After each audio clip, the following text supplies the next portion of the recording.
A continuación, es un tema muy importante, nuevo, de los pocos, se han dado muy pocas conferencias relacionadas con estos, y es con el tratamiento con imagen molecular, terapnósticos. Lo da la doctora Cecilia Carreras Velázquez, quien es la jefe de medicina nuclear en el Hospital Ángeles Lomas, pero también ha considerado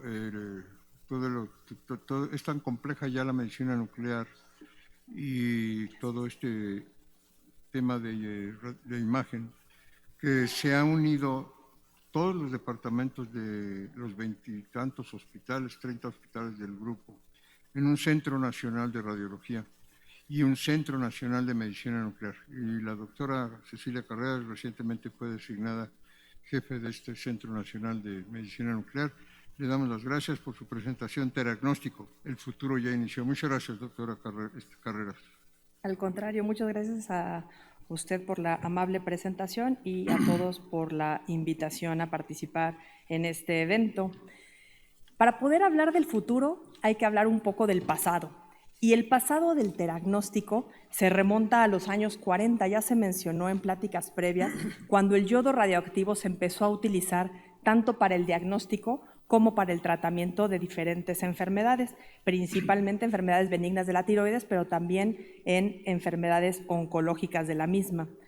Posteriormente, en la década de los 70, es el surgimiento del PET. Ya nos mencionó el doctor Ramírez Arias las diferentes etapas por las que pasó esta modalidad de imagen, y a finales de los 90 fue que se inició el uso clínico de esta modalidad del PET-CT.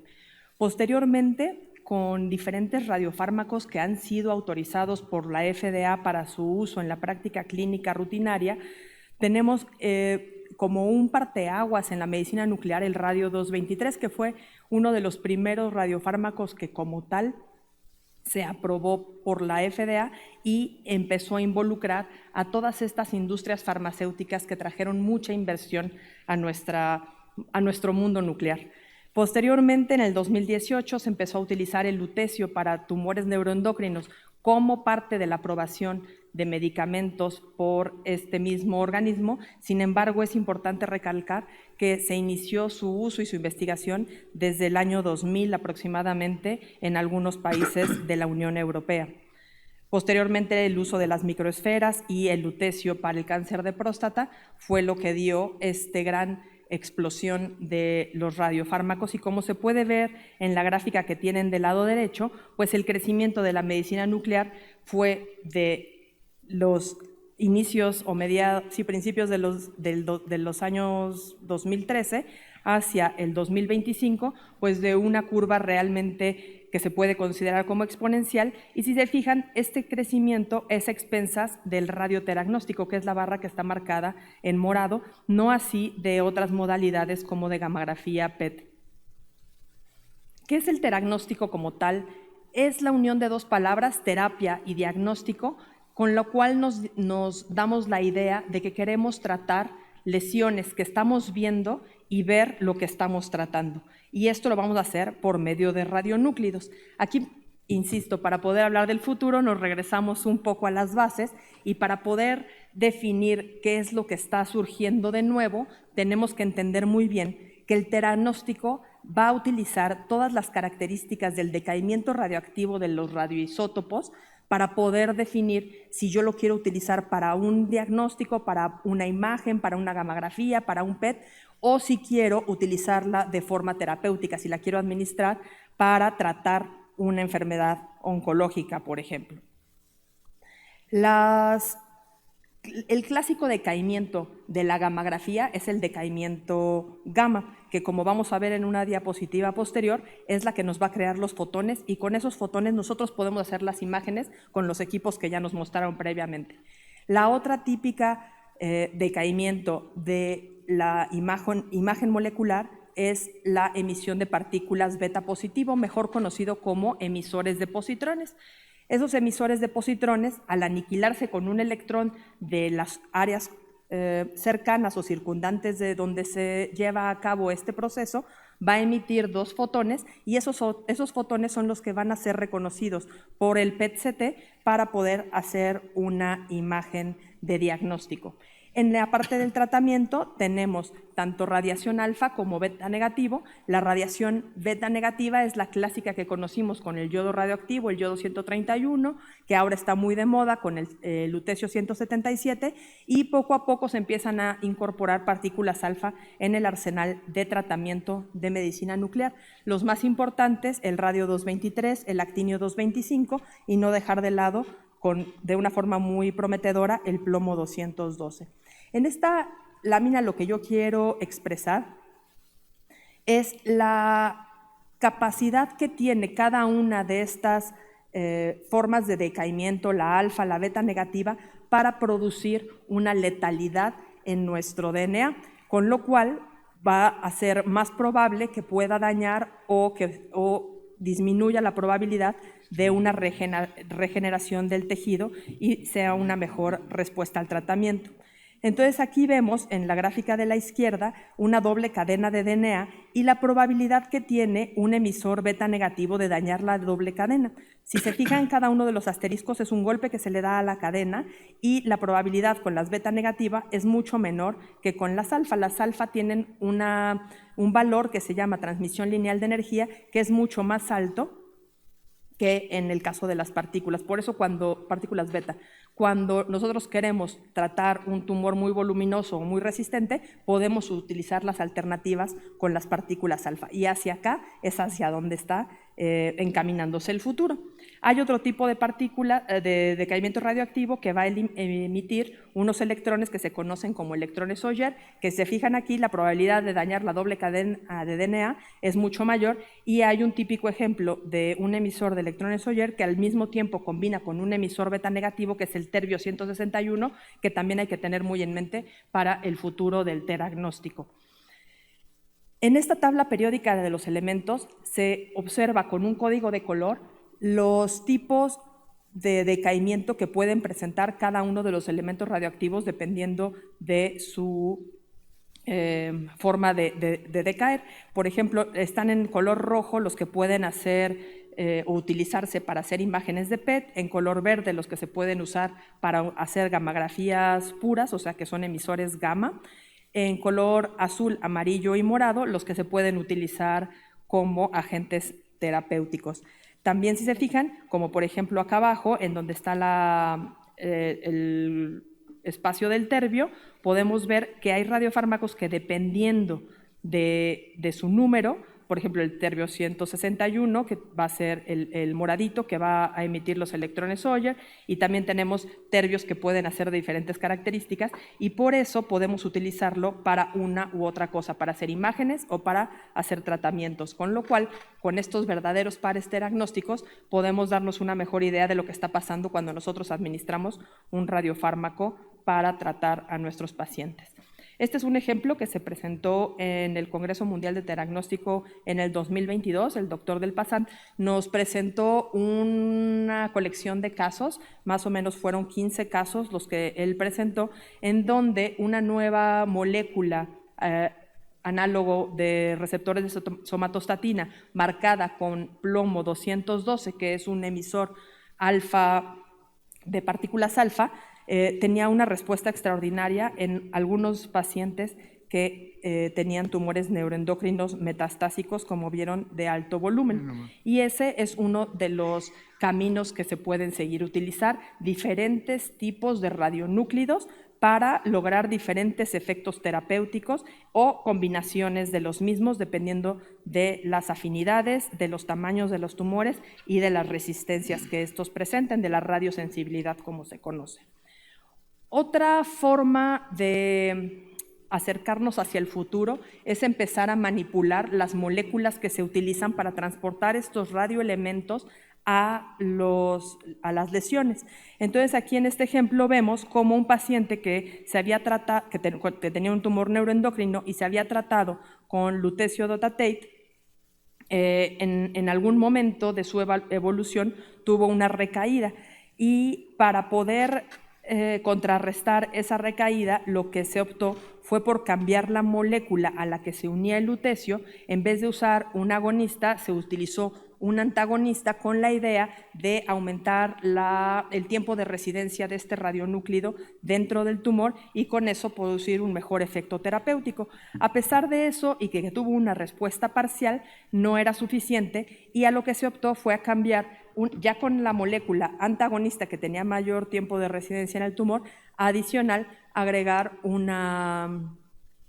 emisor de partículas alfa que nos iba a dar una mayor transmisión lineal de energía, con lo cual nos garantizaba una mayor letalidad tumoral, y pues la respuesta fue bastante mejor, no completa, pero mejoró. Es muy importante recordar, ya se ha mencionado en las diferentes pláticas, pero es uno de los puntos más importantes, y es que el PET-CT con diferentes radionúclidos se puede utilizar como biomarcador de pronóstico. A esto me refiero cuando nosotros tenemos un tumor neuroendocrino, un cáncer de próstata, un tumor de tiroides. Estos tumores, cuando están bien diferenciados, van a concentrar de forma muy específica los radiotrazadores que están diseñados específicamente para estos tipos de tumores. El análogo de somatostatina en los neuroendocrinos, el PSMA en la próstata, el yodo radioactivo en la tiroides. Pero conforme estos tumores se van volviendo más agresivos y se van desdiferenciando, empiezan a expresar receptores GLUT en su membrana, con lo cual la avidez por glucosa va a ser muy alta, y esto nos va a hablar de una desdiferenciación celular y una mayor agresividad de este tumor, con lo cual nosotros podemos ver si el tumor va a ser de un comportamiento más agresivo o no. También los estudios de genómica son importantes para que nosotros podamos predecir si la respuesta al tratamiento si va a tener el paciente una buena respuesta al tratamiento o no. Otra cuestión importante que tenemos que tener claro en el futuro es el utilizar los softwares de postproceso y la inteligencia artificial para facilitarnos el trabajo y poder hacer imágenes como estas, en donde nos indica qué porcentaje del tumor tiene desdiferenciación y qué porcentaje del tumor o qué volumen en mililitros está todavía, conserva sus características de diferenciación. Una vez que se administra el tratamiento con radionúclidos, podemos también recurrir a estos estudios de dosimetría, en donde nos va a decir con números exactos cuántos Grays recibió por cada uno de los gramos de tejido. Y no solo eso, sino después de cada ciclo nosotros hacemos un rastreo posterapéutico o un SPECT-CT posterapéutico. Con estos softwares de cuantificación podemos determinar cómo está respondiendo al tratamiento, incluso antes de tener que hacer un PET-CT, con lo cual podemos ahorrar estudios, tiempo y radiación a nuestros pacientes. Si se fijan en este recuadro amarillo, nos marca la actividad total tumoral, y podemos ver que con los diferentes ciclos que se le fue administrando tuvo una disminución del 59% de este valor.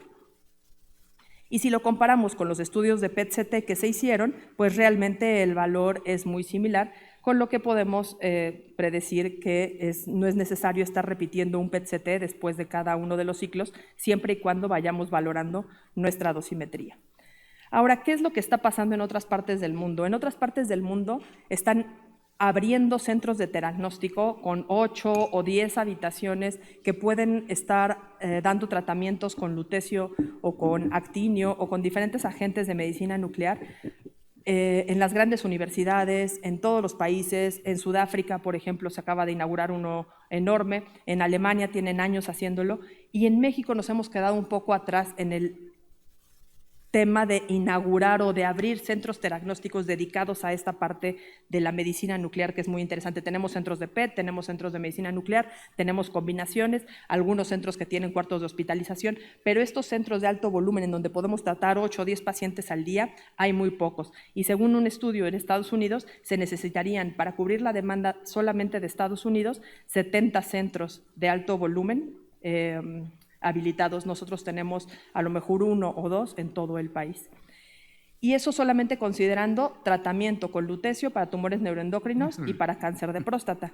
Si consideramos que todos estos radiofármacos que ven aquí, cada puntito de color rojo, verde, rosa y de diferentes figuras, es un radiofármaco que se está investigando en este momento para funcionar como un agente teranóstico. Entonces, suponiendo que la mitad, o ni siquiera la mitad, solamente los que están en fase 2, en fase 3, pasaran a su uso terapéutico, tendríamos 10 diferentes radionúclidos para utilizar y no estamos preparados. Como conclusión, el futuro nos alcanzó, el teranóstico ya está aquí. Se utiliza actualmente en cáncer de tiroides, próstata, tumores neuroendocrinos y hepatocarcinoma. Pero lo que viene también ya está encima y todavía no estamos preparados, por lo cual hay que tomar cartas en el asunto. Tenemos que empezar a utilizar nuevos radioisótopos, emisores alfa, electrones Oyer, empezar a combinar radiofármacos, radioisótopos, combinarlos con quimioterapia, combinarlos con radiosensibilizadores para tener unas mejores respuestas. Tenemos que empezar a cambiar y a utilizar mejores moléculas, dejar de usar agonistas y empezar a usar antagonistas para tener un mayor tiempo de residencia de los radiofármacos y siempre utilizar biomarcadores de pronóstico para garantizarles a nuestros pacientes los mejores resultados. Pero mucho más importante que las conclusiones son las tareas que tenemos. Y una de las 5 tareas más importantes que tenemos son habilitar suficientes centros de tratamiento con radionúclidos de alto volumen, con personal calificado y tecnología de punta.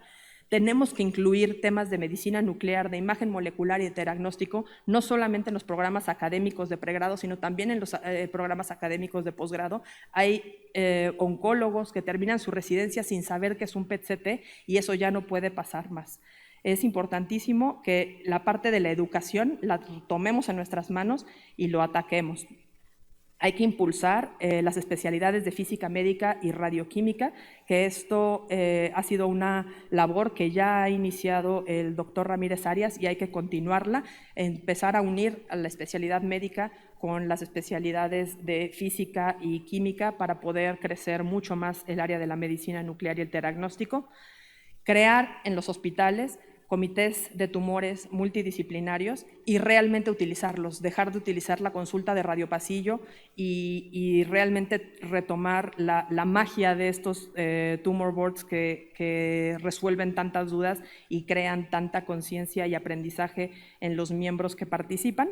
Y muy importante también, cooperar estrechamente con las entidades regulatorias porque en algunas ocasiones y para algunos tipos de medicamentos no siempre están preparados porque como es la primera vez que se va a importar un radiofármaco emisor de partículas alfa, a lo mejor no tienen una persona específica para ese tema. Entonces hay que cooperar de forma muy estrecha para poder avanzar de una mejor manera. Muchas gracias. Muchas gracias, doctora Carreras Velázquez. Excelente su presentación.